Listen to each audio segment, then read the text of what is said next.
இப்படி பல நகரங்களிலும் நாடுகளுடைய தலைநகரங்களிலும் பாலஸ்தீனத்தினுடைய கொடி பறக்க விடப்பட்டு கொண்டிருக்கிறது. குறிப்பாக பிரான்சினுடைய பல நகரங்களில் கொடிகள் பறக்க விடப்படுகிறது. அதே நேரம் இத்தாலியினுடைய நகராட்சிகளிலும் இந்த பாலஸ்தீனத்தினுடைய கொடியை உயர்த்துகிற காரியத்தை அங்கே இருக்கக்கூடிய சகோதரர்கள் செய்து வரக்கூடிய செய்திகளை நம்ம பார்த்து கொண்டிருக்கக்கூடிய சூழல்ல இந்த இமேஜ் என்ன பண்றாங்கன்னா, மற்றவங்களோட மொபைலுக்கும் ஸ்ப்ரெட் பண்ணுங்க அப்படின்னு சொல்லி போட்டுக்கிறாங்க. முதல் விஷயம் என்னன்னா, நம்ம எதை பண்றதா இருந்தாலும் அல்லாஹ் சொல்லி இருக்க வேண்டும், அல்லது அவனுடைய தூதர் முஹம்மது நபி ஸல்லல்லாஹு அலைஹி வஸல்லம் அவர்கள் சொல்லி இருக்க வேண்டும். இதுதான் இஸ்லாத்தினுடைய அடிப்படை. குல் இன் குன்தும் துஹிப்பூனல்லாஹ ஃபத்தபிஊனி. குர்ஆன்ல அல்லாஹ் தஆலா முஹம்மது நபிக்கு என்ன சொல்லி காட்டானா, நபியே நீங்க அந்த மக்கள்கிட்ட போய் சொல்லுங்க, நீங்கள் அல்லாஹ்வை விரும்பினால், இன் குன்தும் துஹிப்பூனல்லாஹ், நீங்கள் அல்லாஹ்வை விரும்புகிறவர்கள் என்றால் ஃபத்தபிஊனி, நபியாகிய என்னை பின்பற்றுங்கள் அப்படின்னு சொல்லி போய் பிரச்சாரம் பண்ணுங்க. எனவே நம்ம எது பண்ணினாலும் அல்லாஹ் குர்ஆன்ல சொல்லி இருக்கிறானா, முஹம்மது நபி அவங்க சொன்ன செய்த ஆதாரங்கள் நபிமொழிகளில் ஆதாரபூர்வமாக பதியப்பட்டிருக்கிறதா என்பதை பார்த்துத்தான் செய்ய வேண்டும். அந்த இலக்குகளில் ஒன்றாக குறிப்பாக மீண்டும் ஈரானோட இவங்க ஒரு சண்டைக்கு போவதற்கான வாய்ப்பு இருக்கிறது. ஏன்னா இன்றைய அறிவிப்பில் என்ன சொல்றாருன்னு கேட்டா,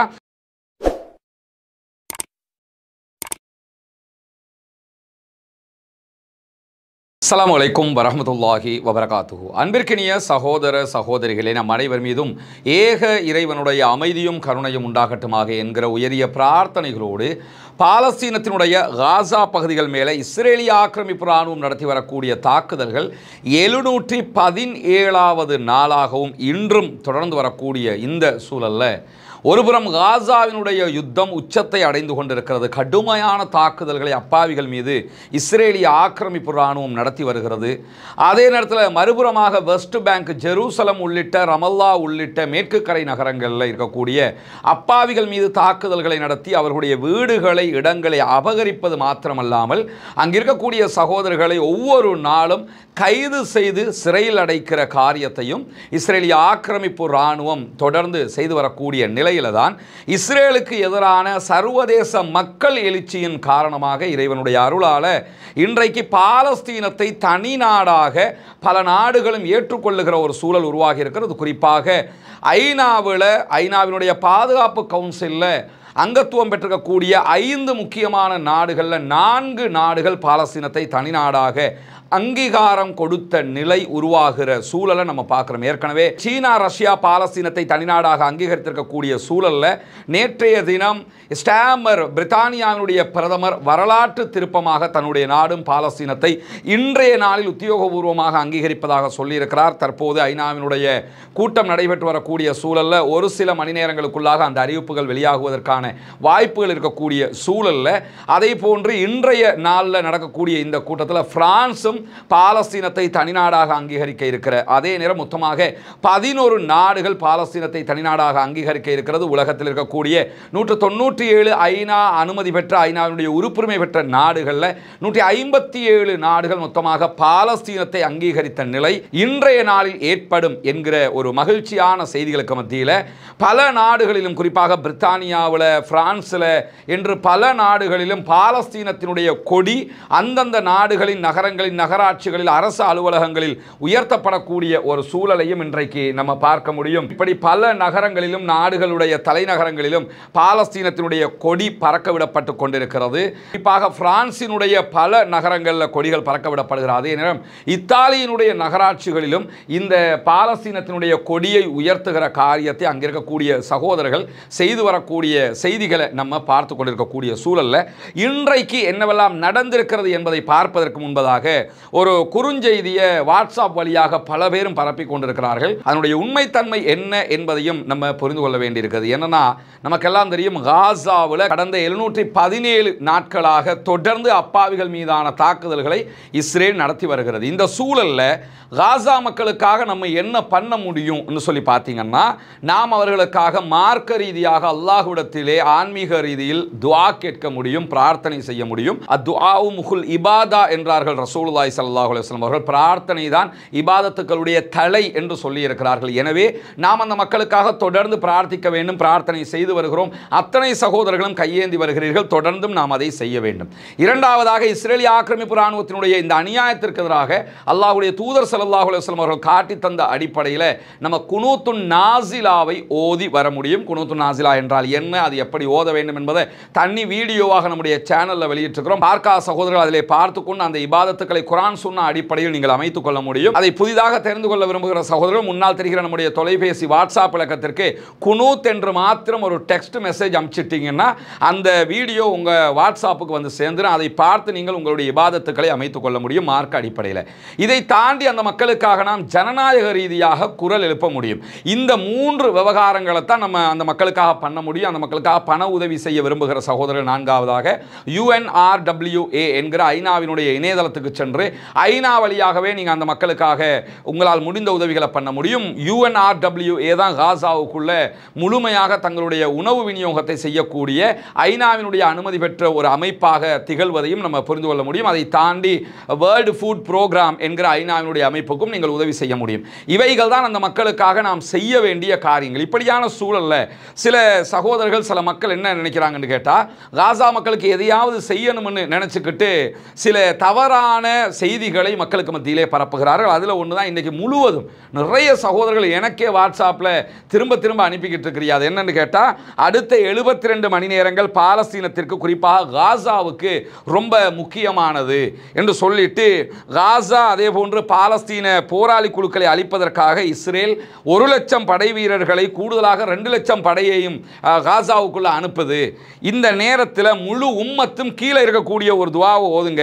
72 மணி நேரத்துக்குள்ளாக ஒவ்வொரு துவாவையும் 10 மில்லியன் முறை கூட்டாக ஓத இலக்கு வைத்திருக்கிறோம் அப்படின்னு சொல்லி கீழே ஒரு பிரார்த்தனையை ஹஸ்புனல்லாஹு வ நிஅமல் வக்கீல் என்கிற அந்த பிரார்த்தனையை போட்டுட்டு என்ன பண்றாங்கன்னா, தயவு செய்து இந்த செய்தியை ஒவ்வொருவருக்கும் அனுப்புங்கள். அதே போன்று 10 மில்லியன் இலக்கை அடைவதில் உங்கள் பங்கை ஆற்றுங்கள்.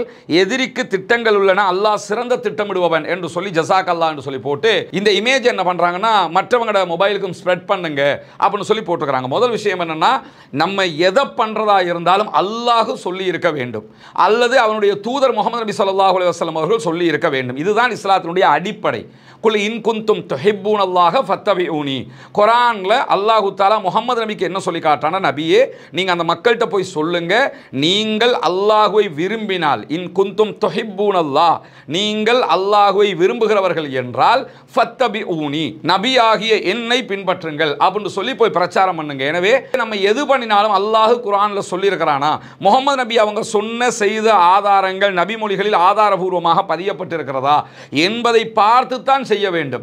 இல்லாத பட்சத்தில் செய்யறது நன்மைதானே என்று சொல்லி எதையாவது ஒன்று நம்ம பண்ணினோம்னா அந்த நன்மை முகமது நபிக்கு தெரியாதா என்கிற கேள்வி வரும். நம்ம சமூகத்தில் நிறைய பிழைகள் எங்க மார்க்க ரீதியாக அரங்கேறுதுன்னு சொன்னா, எதையாவது ஒன்று சொல்லி விடுறாங்க, இப்படி ஒன்று பண்ணுங்க, இந்த மாதிரி ஒரு மெசேஜ் அனுப்புறது, துவா தானே செஞ்சா நன்மை தானே அப்படிங்கிறாங்க. துவா தானே செஞ்சா நன்மை தானேங்கிறதுல துவா அல்லாஹ்வுடைய தூதர் காட்டி தந்த வழிமுறையில் இருக்க வேண்டும். எதை செய்யறதான செஞ்சா நன்மைன்னா எப்போ நன்மையாகும்? நாம் அல்லாஹ்வுடைய தூதரா? இந்த மெசேஜ் அனுப்பினவர் அல்லாஹ்வுடைய தூதரா?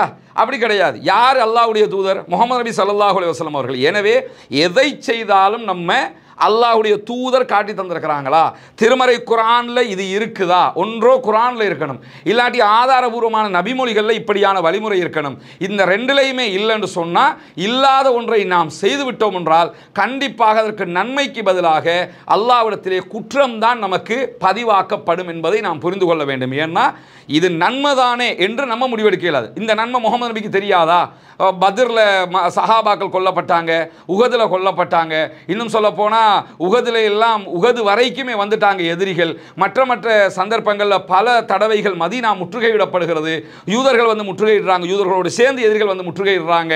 இப்படி பல யுத்தங்கள் எத்தனை காலகட்டங்களில் ரசூலுல்லாஹி ஸல்லல்லாஹு அலைஹி வஸல்லம் இது மாதிரி முற்றுகையிடப்பட்டிருக்கிறாங்க.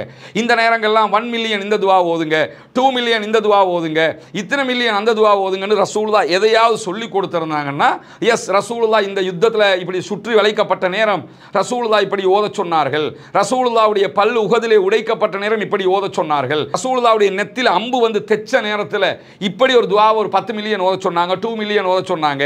இப்படி ஏதாவது வழிமுறை இருக்கும்னா இப்போ நம்ம காசாவுக்காக ஒரு 2 மில்லியன் இந்த வார்த்தையை ஓதுங்க அப்படின்னு சொல்லலாம். இது மாதிரி ஏதாவது ஒரு வழிகாட்டுதல் இருக்கான்னு கேட்டால் இப்படி எந்த விதமான வழிகாட்டுதல்களும் கிடையாது சகோதரர்களே. எனவே இப்படியான செய்திகளை பரப்பாதீங்க. துஆதானே என்று நினைத்து கொண்டு நன்மைக்கு பதிலாக நாம் அல்லாஹ்விடத்தில் குற்றத்தை பெற்றுவிடக் கூடாது.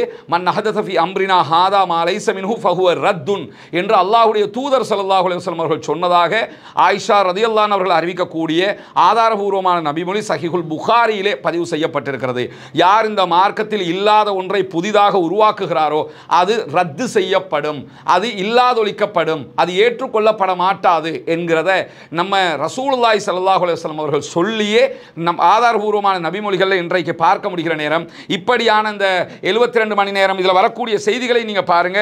72 மணி நேரம் பாலஸ்தீனத்திற்கு குறிப்பாக காசாவுக்கு மிக முக்கியமானது. 72 மணி நேரம் தான் முக்கியமானதா? இதுக்கு முன்னாடி வந்து 717 நாள் முக்கியமானதா? இதுக்கு பிறகு வரப்போகிற நாட்களும் முக்கியமானது தான். அவ்வளவுக்கு அங்கே சுற்றி வளைக்கப்பட்ட கடந்த 2 வாரங்களாக கித்தியோன் வேர்கன்ஸ் 2 என்கிற ஒரு பேரில் அவன் முழு இராணுவத்தை இறக்கி தாக்குதல் நடத்துகிறான். அதுக்கப்புறம் என்ன சொல்கிறாங்கன்னா அடுத்ததாக 1,00,000 பேரை இராணுவத்தை இறக்க போகிறாங்க. இது வரைக்கும் 60,000 பேரை இறக்கியிருக்கிறான். இதுக்கு பிறகு எத்தனை பேர் இறக்க போகிறானுங்கிறது எந்த அறிவிப்பையும் இதுவரைக்கும் அவங்க வெளியிடலை. இது பிழையான தகவல். 2வது 2,00,000 பேரை இறக்கிறதுக்காக கூடுதலாக குவிச்சுக்கிட்டு இருக்கிறான் அப்படிங்கிறாங்க. அப்படியான இந்த தகவலும் வரல. இதை எழுதினவர் சும்மா விட்டடிச்சிருக்காரு. 2,00,000 பேர் 1,00,000 பேர் விட்டடிச்சிருக்கிறாரு. தயவு செய்து இப்படியான காரியங்களில் யாரும் ஈடுபடாதீங்க. மார்க்க விஷயத்தில் அல்லாஹ்வுடைய தூதர் காட்டியதை மட்டும்தான் நம்ம பரப்பணும். இப்படி ரசூலுல்லாஹ் எந்த யுத்த காலத்திலும் ரசூலுல்லாஹ்வே சுற்றி வளைக்கப்பட்ட தருணங்களில் கூட உஹது யுத்தத்தில் சஹாபாக்கள் பல பேர் விரண்டு ஓடிய சந்தர்ப்பங்கள் இருக்கிறது. ரசூலுல்லாஹி ஸல்லல்லாஹு அலைஹி வஸல்லம் அவங்களை ஒரு சில சஹாபாக்கள் மாத்திரமே சுற்றி வளைத்து பாதுகாத்துக் கொண்டிருந்த சந்தர்ப்பங்கள் இருந்தது. மறுபுறமாக காலித் இப்னு வலீத் ரலியல்லாஹு அன்ஹு அவர்கள் எதிரிகளோடு இருந்த டைமில் உஹது யுத்தத்தில் சுற்றி வளைத்து பின்பக்கமாக வந்து தாக்கிய சந்தர்ப்பம் இருந்தது. அந்த நேரங்களெல்லாம் ரசூலுல்லாஹ் இப்படியான ஒரு துஆவை சொல்லி ஒரு 1 மில்லியன் டைம் ஓதுங்கன்னு சொல்லியிருக்கலாமே. அப்படி எங்கேயுமே எந்த சந்தர்ப்பத்திலும் சொல்லலை. மதீனா சுற்றி வளைக்கப்பட்ட நேரத்திலும் சொல்லலை. எனவே இப்படியான பொய்களை பரப்பாதீர்கள் என்கிற ஒரு அன்பான கோரிக்கையை மார்க்க ரீதியாக விடுத்தவனாக இன்றைக்கு இதுவரைக்கும் கடந்த 24 மணி நேரங்களுக்குள்ளாக 61 அப்பாவிகள் காசாவிலே கொல்லப்பட்டிருக்கிறார்கள், ஷஹீதாகி இருக்கிறார்கள். 220 பேர் படுகாயம் அடைந்திருக்கக்கூடிய சூழலில் இன்றைக்கும் மக்கள் நார்த்து காசாவில் இருந்து வடக்கு காசாவில் இருந்து காசா சிட்டிக்கு வந்து காசா சிட்டியில் இருந்து மொத்தமாக சவுத்துக்கு நகரக்கூடிய காட்சிகளை தான் நீங்கள் பார்க்குறீங்க. தொடர்ந்து வந்த மக்கள் அகதிகளாக அலைக்கழிக்கப்படக்கூடிய சந்தர்ப்பத்தில் பெஞ்சமின் நெதன்யாகு இஸ்ரேலுடைய பிரதமர் இன்றைக்கு வெளியிட்டிருக்கக்கூடிய ஒரு செய்தியில் என்ன சொல்கிறாருன்னு கேட்டால், எங்களுடைய அனைத்து இலக்குகளையும் அடைகிற வரைக்கும் எங்களுடைய தாக்குதல்கள் தொடரும். ஏன்னா புலிவால பிடிச்ச கதையாக அவருக்கு யுத்தத்தை நிறுத்த முடியாமல் இருக்கு. அதனால தான் அவர் என்ன சொல்றாருன்னா, நாங்கள் யுத்தத்தை முடிக்கிற வரைக்கும் எங்களுடைய அனைத்து இலக்குகளையும் அடைகிற வரைக்கும் உறுதியாக இருக்கிறோம். குறிப்பாக பெஞ்சமின் நெதன்யாகு அவரோட சேர்த்து இந்த 2 பேர், இவங்க 2 பேரும் இத்தாமர் பென்கிவிரும் அமைச்சரவையில் இருக்கக்கூடிய மிக முக்கியமான இனவாதிகள். இவங்களால தான் இவ்வளவு பிரச்சனையும் வந்துகிட்டு இருக்குன்னு அந்த நாட்டுக்காரங்களுக்கு இப்போ தெரிய வருகிற அளவுக்கு நிலைமை மாறி இருக்குது. காசாவில் மட்டுமல்ல அனைத்து அரங்கங்களிலும் எங்களுடைய அனைத்து போர் இலக்குகளையும் அடைகிற வரைக்கும் நாங்கள் தாக்குதல் நடத்துவோங்கிறாங்க. எனவே கத்தாருக்குள்ளே புகுந்து அடித்த மாதிரி, ஈரானுக்குள்ள ஒரு யுத்தத்தை கிளப்பி விட்ட மாதிரி அடுத்தும் சில நாடுகள் இலக்கு வைக்கப்பட இருக்கிறது என்பதை பெஞ்சமின் நெதன்யாகு சொல்லாமல் சொல்லியிருக்கிறார். அந்த யுத்தத்தை நிறுத்தாமல் இருக்கிறதுக்கு அவர் வேண்டியதை செய்வார். அந்த இலக்குகளில் ஒன்றாக குறிப்பாக மீண்டும் ஈரானோட இவங்க ஒரு சண்டைக்கு போவதற்கான வாய்ப்பு இருக்கிறது. ஏன்னா இன்றைய அறிவிப்பில் என்ன சொல்கிறாருன்னு கேட்டால், நாங்கள் ஒரு மோதலில் கடுமையான மோதலில் இருக்கிறோம், அதில் எங்களுடைய வெற்றியைத்தான் நாங்கள் அடைய நினைக்கிறோம்னு சொல்லிட்டு ஈரானுடைய அரசாங்கத்தை அழிக்க வேண்டும், அது எங்க கையில் இருக்குது அப்படிங்கிறாங்க. ஏன்னா ஈரான் தான் இவங்களுக்கு பெரிய த்ரெட்னா இருக்குது. ஏன்னா மற்ற அரபு நாடுகளை பற்றி அவங்களுக்கு தெரியும், இவங்க யாரும் நம்மளோட சண்டைக்கு வரமா, கத்தாருக்கு எவ்வளோ அடித்தாலும் வரமாட்டாங்க, சவுதிக்கு அடி எவனும் வரமாட்டான், ஈரான்காரன் வருவான், ஈரானோட ஹிஸ்புல்லா வருவான், ஹிஸ்புல்லாவோட யமனில் இருக்கிற ஹூதி வருவான், ஹூதியோட அதே போன்ற ஈராக்கில் இருக்கிற கத்தாயிபு ஹிஸ்புல்லா வருவான். இந்த மாதிரி தான் வருவாங்களே தவிர இவங்க வரமாட்டாங்க. அதனால் ஈரானை சமாளிக்கணுங்கிறது, ஈரானோட திருப்பி ஒரு அட்டாக்கு போகணுங்கிறது அவருடைய மிகப்பெரிய தேவையாக இருக்குது. இதே நேரத்தில் அல் ஜசீரா வெளியிட்டிருக்கக்கூடிய இன்னும் ஒரு தரவுகளில் பெரும்பாலும் அவர்கள் அங்காராவை நோக்கி தாக்குதல்களை நடத்தக்கூடும். அதாவது டர்க்கியை நோக்கி தாக்குதல்களை நடத்தக்கூடும். டர்க்கி அவங்க வம்புக்கு இழுக்கக்கூடும். இப்படியான ஒரு சூழலும் வருவதற்கான வாய்ப்புகள் இருக்கிறது. ஏன்னா இப்போ கத்தாருக்கு அடித்து பார்த்துட்டாங்க, ஒன்றுமே நடக்கலை. அடுத்து டர்க்கிக்கு அடிப்போம், டர்க்கிக்கு அடித்து அவங்க சும்மா தான் இருக்கிறதுக்கு வாய்ப்பு இருக்குது. அப்படி ஒன்று பண்ணுவோம் என்று கூட யோசிக்கிறதுக்கு அவர்களுடைய திட்டங்கள் இருக்கிறது என்று இன்றைக்கு அல் ஜசீரா வெளியிட்டிருக்கக்கூடிய தகவல்களை நம்ம பார்க்க முடிகிறது. பொறுத்திருந்து பார்ப்போம் என்ன நடக்கப் போகிறது, அந்த நாடுகளும் என்ன செய்ய போகிறது என்பதை. அதை தாண்டி இன்றைக்கு ஃப்ரீடம் ஃப்ளோட்டிலா கப்பல்கள் காசாவை காசாவை நோக்கி வந்து கொண்டிருக்கின்றன. இன்றைக்கு ஃப்ரீடம் ஃப்ளோட்டிலா கூட்டணியில் வரக்கூடிய கப்பல்களில் இருந்து அல் ஜசீராவினுடைய பத்திரிகையாளர்கள் அதிலே வருகிறார்கள். அவர்கள் சொல்லக்கூடிய செய்திகள் அல் ஜசீரா இன்றைக்கு லைவ் டெலிகாஸ்ட் கப்பலில் இருந்து பண்ணி கொண்டிருக்கிறாங்க. பண்ணுகிற நேரத்தில் அதில் என்ன சொல்கிறாங்கன்னு கேட்டால், காசாவினுடைய இந்த முற்றுகை, இஸ்ரேலிய ராணுவ முற்றுகையை உடைப்பதற்காக மருந்துகளையும் இதே போன்ற உணவுகளையும் ஏற்றிக்கொண்டு வரக்கூடிய பொதுமக்களுடைய ஃப்ரீடம் ஃப்ளோட்டிலா கூட்டணியுடைய பல கப்பல்களுக்கு மேலே இன்றைக்கு உளவுத்துறை ட்ரோன்கள் பறந்திருக்கின்றன. அதாவது தாக்குதல் ட்ரோன் கிடையாது, அட்டாக் ட்ரோன் கிடையாது, அது வந்து வீடியோ கவரேஜ் பண்ணக்கூடிய ட்ரோன்கள். உளவு பார்ப்பதற்காக இன்னைக்கு அதெல்லாம் அனுப்பி பயம் காட்டுவாங்க. உளவுத்துறை ட்ரோன்கள் இன்றைக்கு பறந்திருக்கிறது. எனவே இதை நாங்கள் வெளிப்படையாக அதில் கப்பலில் இருக்கக்கூடியவர் சொல்கிறாங்க, எங்களுடைய பாதுகாப்புக்கு எந்த விதமான குந்தகமும் வரக்கூடாது, சர்வதேசம் பார்த்து கொண்டு இருக்குங்கிறாங்க. ஆனால் அதை மீறி ஏற்கனவே பலமுறை இஸ்ரேல் தாக்குதல் நடத்தியிருக்கிறான், இந்த முறையை நடத்துவதற்கான வாய்ப்புகள் இருக்கிறது என்கிற தகவல்கள் தெரிந்தும் தான் அவர்கள் வந்து கொண்டிருக்கக்கூடிய சூழலில் 300க்கும் மேற்பட்ட இஸ்ரேலிய யூதர்கள் இன்றைக்கும் புனிதமிக்க மஸ்ஜிதுல் அக்ஸாவுக்குள் நுழைந்து மஸ்ஜிதுல் அக்ஸாவை சேதப்படுத்தி இருக்கிறார்கள், தொழுகையாளிகள் மீது தாக்குதல் நடத்தி இருக்கிறார்கள் என்கிற செய்திகளும் இன்றைக்கு வந்திருக்கிறது. அல்லாஹ்வுடைய ஆலயத்தை தொடர்ந்தும் அசிங்கப்படுத்த நினைக்கிற, அழிக்க நினைக்கிற, அல்லாஹ்வுடைய ஆலயத்துக்குள் சென்று அசிங்கமான காரியங்களை செய்யக்கூடிய இவர்கள் மீது அல்லாஹ்வினுடைய சாபம் ஏற்பட வேண்டும் என்று அல்லாஹ்விடத்திலே கையேந்த மறந்து விடாதீர்கள் சகோதரர்களே என்கிற கோரிக்கைகளோடு இன்றைக்கு இத்தாமர் பென் கிவிர் இவர் வந்து இஸ்ரேலில் இருக்கக்கூடிய மிக முக்கியமான ஒரு கட்சியினுடைய தலைவர் பிளஸ் எம்பியும் கூட, அதோட இப்போ இருக்கக்கூடிய மினிஸ்டர் இவர். இதே மாதிரி பக்கத்தில் இருக்கிறவர் ஸ்மாரிச். இந்த ரெண்டு பேருமே வந்து ரொம்ப படுபயங்கரமாக, நம்ம நாட்டில் இருக்கக்கூடிய இனவாதிகள்லாம் பார்த்தீங்கன்னா தேக்கரண்டி தான் இவங்களோட சேர்க்கும்போது அவங்க தான் முழுக்க இனவாதிகள்னால இவங்க தாங்கிற அளவுக்கு இருக்கக்கூடியவங்க. அந்த ரெண்டு பேரும் இன்னைக்கு கிளப்பி இருக்கக்கூடிய ஒரு முக்கியமான செய்தி என்னென்னு கேட்டால், அவர் அதாவது பென் கிவிர் என்ன சொல்கிறாருன்னா, நான் மட்டும் பிரைம் மினிஸ்டராக இருந்தேன்னு சொல்லி சொன்னால் மஹமூத் அப்பாஸை அரெஸ்ட் பண்ணிடுவேன் அப்படிங்கிறாரு. இது எதுக்காக சொல்கிறாங்கன்னு கேட்டால், பல நாடுகள் பாலஸ்தீனத்தை தனி நாடாக அங்கீகரிச்சுக்கிட்டு இருக்கிறாங்களே, இப்போ இங்கே இருக்கக்கூடிய மஹமூத் அப்பாஸ் உள்ளிட்ட பல பேரும் ராஜதந்திர ரீதியில் இயங்கி இந்த மாதிரி வேலையெல்லாம் பண்ணுறாங்களே, நீங்கள் என்ன பார்த்துக்கிட்டு இருக்கிறீங்க என்று சொல்லி பத்திரிகையாளர்கள் கேட்குறாங்களாம். கேட்கும்போது இந்த ஆள் என்ன சொல்கிறாருன்னு கேட்டால், இஸ்ரேலுடைய பொது பாதுகாப்பு அமைச்சர் அவர் மட்டும் பிரைம் மினிஸ்டராக இருந்தால் மஹமூத் அப்பாஸை நாங்கள் கைது பண்ணுவோம் அப்படின்னு சொல்லியிருக்கிறாரு. இதில் வந்து நம்ம என்ன புரிஞ்சுக்கிறோம்னா, இது அவர்களுடைய அடுத்த இலக்குகளில் ஒன்றாக மாறி இருக்கிறது என்பதை நம்ம புரிஞ்சுக்க. ஏன்னா அடுத்து என்ன செய்வோங்கிறத பிரைம் மினிஸ்டர் தலையில் அடித்து தான் இவர் சொல்லுவார். வளமையாக நாங்கள் அந்த அட்டாக் பண்ணுவோம், இந்த அட்டாக், இதெல்லாத்தையும் இந்த ஆள் தான் சொல்லுவோம் அல்லது இந்த ஆள் சொல்லுவார். இந்த மாதிரி இன்றைக்கு சொல்லியிருக்கக்கூடிய ஒரு செய்தி தான். இப்போ மஹமூத் அப்பாஸுக்கு ஆல்ரெடி வீசா கொடுக்காமல் நிறுத்தி இருக்கிறாங்க அமெரிக்கா ஐநாவினுடைய கூட்டத்துக்கு போகிறதுக்கு. அப்படி சட்டப்படி செய்யவே முடியாது, ஆனால் சட்டத்தை மீறி அவங்க செஞ்சிருக்கிறாங்க. எனவே அமெரிக்காவினுடைய ஆதரவு எத்தனை அநியாயம் செய்தாலும் எங்களுக்கு இருக்கிறது என்கிற நம்பிக்கை இவர்களுக்கு இருக்கிற காரணத்தினால தான் இன்றைக்கு இந்த அறிவிப்பை விடுத்திருக்கிறார். எனவே மேபி ஒரு சில நாட்களுக்குள்ளாக அல்லது அடுத்தடுத்த கட்டங்களாக இவர்கள் யுத்தத்தில் தோல்வி என்கிற காரணத்தினால இந்த தோல்வியை மறைப்பதற்கு மஹமூத் அப்பாஸையும் கைது பண்ணுவதற்கு வாய்ப்பு இருக்கிறது. அந்த கைது பண்ணுறதுனால எதுவும் மாறிட போகிறதில்லை. ஆனால் பாலஸ்தீன அதிகார சபையின் தலைவராக இருக்கக்கூடிய ஒருவர், அவரை கைது பண்ணினா அது ஒரு பெரிய செய்தியாக மாற்றப்படலாம், அவங்களுக்கு திசை திருப்பலாம். கொஞ்ச நாளைக்கு பார்த்தீங்களா மஹமூத் அப்பாஸையே நாங்கள் அரெஸ்ட் பண்ணுறோம் பார்த்தீங்களா அப்படின்னு சொல்லி உள்ளூருக்குள்ளே உள்நாட்டுக்குள்ளே அவங்களுடைய இமேஜை மேலே எடுத்துக்கலாம் என்கிறதுக்காக கூட அவர்கள் செய்வதற்கான வாய்ப்பு இருக்கிறது. அதே போன்று இந்த சம்பவங்களுக்கு மத்தியில் இன்றைக்கு பீர் ஜெயித் என்கிற ஒரு பல்கலைக்கழகம் வெஸ்ட் பேங்க்ல இருக்கிறது. இந்த வெஸ்ட் பேங்க்ல இருக்கக்கூடிய பாலஸ்தீன மக்களுடைய பல்கலைக்கழகம் அது. இந்த பல்கலைக்கழகத்துக்குள்ள இன்றைக்கு இஸ்ரேலிய ஆக்கிரமிப்பு ராணுவம் நுழைந்திருக்கிறது. நுழைந்து தாக்குதல்களை நடத்தி இருக்கிறார்கள். அங்கே இருக்கக்கூடிய வாட்ச்மேன் உள்ளிட்ட பல பேர் மேலே அட்டாக் பண்ணியிருக்கிறாங்க என்கிற செய்திகளும் வெளியாகி இருக்கிறது. இது தொடர்பாக இன்றைக்கு பல்கலைக்கழகம் விடுத்திருக்கக்கூடிய அறிவிப்பில் பாலஸ்தீனத்தினுடைய கல்வித்துறையை மொத்தமாக அளிக்கிறது இஸ்ரேல், அதிலும் குறிப்பாக உயர்கல்வியை அளிக்க வேண்டும் என்பதற்காகவே பல்கலைக்கழகத்திற்குள் நுழைந்து ரகளை செய்திருக்கிறார்கள். பல்கலைக்கழகத்தை அழிப்பதற்கு முற்படுகிறார்கள் என்கிற செய்திகளை சொல்லியிருக்கிறாங்க. ஆல்ரெடி காசாவில் இருந்த பல்கலைக்கழகங்கள் அழிக்கப்பட்டிருக்கக்கூடிய சூழலில் தான் இந்த தாக்குதலும் நடைபெற்றிருக்கிறது என்கிற செய்திகள் வெளியாகி இருக்கக்கூடிய நிலையில் இன்றைக்கும் காசாவில் இருந்து இஸ்ரேலுடைய நஹல் ஓஸ் என்கிற பகுதிகளுக்கு 3 ராக்கெட் தாக்குதல்கள் நடத்தப்பட்டிருக்கு. எனவே பாலஸ்தீன விடுதலை இராணுவத்தைச் சேர்ந்தவர்கள் ராக்கெட் தாக்குதல் நடத்துகிற அளவுக்கு பலத்தோடு இருக்கிறார்கள் என்பதை இது சுட்டிக்காட்டுகிறது. இந்த தாக்குதல்கள் இஸ்ரேல் மீது ஒரு அதிர்ச்சியாகவே இருக்கும்ங்கிறதுல மாற்று கருத்தில். ஏன்னா இத்தனை நாட்கள் யுத்தம் நடக்கிறது, மீண்டும் மீண்டும் அவங்க தாக்குதல் ஏவுகணை தாக்குதல் நடத்துகிற அளவுக்கு அவங்கள்ட்ட பலம், ராக்கெட் அட்டாக் பண்ணுற அளவுக்கு அவங்கள்ட்ட பலம் இருக்கிறது என்பது அவர்களுக்கு அதிர்ச்சியான ஒன்று தான். ஏன்னா நாங்கள் யுத்தத்தை முடிச்சிட்டோம் அழிச்சிட்டோம் சொல்ல அவங்க அடிச்சுக்கிட்டே இருக்கிறாங்கன்னா அந்த ஆயுத பலம் அவர்களிடத்தில் இருக்கிறது. அதை தாண்டி இன்றைக்கு பாலஸ்தீன விடுதலை அமைப்பு வெளியிட்டிருக்கக்கூடிய அறிக்கையில் சஃப்ரா பகுதிகளில் இன்றைக்கு இஸ்ரேலிய ஆக்கிரமிப்பு ராணுவத்தினுடைய மெர்காவா டேங்க் ஒன்றை அளித்திருக்கிறார்கள். அதே போன்று நார்த்து காசா பகுதிகளில் 2 மெர்காவா டேங்குகள் இன்றைக்கு கன்னிவெடி தாக்குதல்கள் வைக்கப்பட்டு அளிக்கப்பட்டிருக்கு. மொத்தம் 3 மெர்காவா டேங்குகள் இன்றைக்கு அளிக்கப்பட்டு குறைந்தது 15 இஸ்ரேலிய ஆக்கிரமிப்பு இராணுவத்தைச் சேர்ந்தவர்கள் கபருக்குள் அனுப்பப்படுகிற நிலை உருவாகி இருக்கிறது.